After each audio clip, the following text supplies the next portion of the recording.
ইল্লাল্লাহ জিকিরের দলিল কি? ইল্লাল্লাহ রিয়াজা, ইল্লাল্লাহ যে আমরা জিকির করি এটা ইবাদত না, এটা রিয়াজত। রিয়াজতের জন্য অর্থবোধক যে কোনো কিছু আপনি করতে পারেন। ইল্লাল্লাহ মানে যারা বলেন হারাম তারা বলেন ইল্লাল্লাহ মানে আল্লাহ নাই, এই অর্থটাই ভুল। ইল্লাল্লাহ মানে একমাত্র আল্লাহ, ইল্লাল্লাহ মানে একমাত্র আল্লাহ।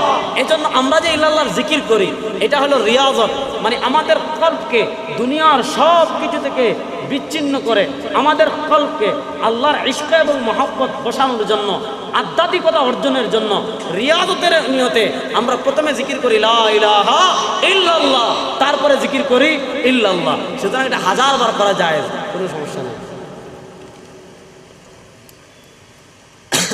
সিরাতুন নবী ইসলাম এবং মিলাদুন নবী এর মধ্যে কোনটা জায়েজ তা আপনার থেকে জানতে চাই। এটা তো আলোচনা করেই দিলাম, আলোচনায় আসে নাই। মিলাদুন নবী মানে আল্লাহ নবীর জন্ম, আল্লাহ নবী ইসলাম জন্মগ্রহণ করে